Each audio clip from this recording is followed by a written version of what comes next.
மாமா ஏதோ தீவிரமா யோசிச்சுட்டு இருக்காரு. ஒருவேளை என்ன பத்தி யோசிச்சுட்டு இருப்பாரோ? சரி கேட்டு பாப்போம். மாமா என்ன யோசிச்சுட்டு இருக்கீங்க? அதுவா செல்லக்குட்டி, வீட்டுக்கு போய் என்ன குழம்பு வைக்கலாம்னு யோசிச்சுட்டு இருக்கேன். அப்ப நீங்க என்ன பத்தி யோசிக்கலையா? Wow, super figure. ஓஹோ, இவ்வளவுதான் பாத்துட்டு இருக்காரா? நான் பேசுறது கூட கேட்காம அவர் பாத்துட்டு இருக்காருங்க. சரி சரி, இருக்கு இந்த ஆளுக்கு. யோ லூசு மாமா, நான் பேசுறது கேக்குதா இல்லையா? யோ மாமா, உனக்கு நேரம் சரியில்லை. இப்ப நான் உன்னை டெஸ்ட் பண்றேன் பாரு. மாமா, அந்த பொண்ணு அழகா இருக்கால்ல மாமா? அப்படி சொல்ல முடியாது செல்லக்குட்டி, அவ ஒல்லியா இருக்கிறதுனால அழகா இருக்கா. ஓ, அப்ப நான் குண்டா இருக்கேன்னு சொல்றீரா?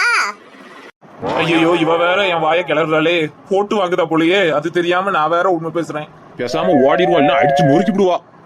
ஐயோ, எங்கேயே ஓட பாக்குறேன்? குழம்ப பத்தி யோசிக்கிறேன்னு சொல்லிட்டு நூறுக்கிய சைட்டா அதுவும் பக்கத்துல இவ்வளவு அழகான பொண்டாட்டி இருக்கும்போது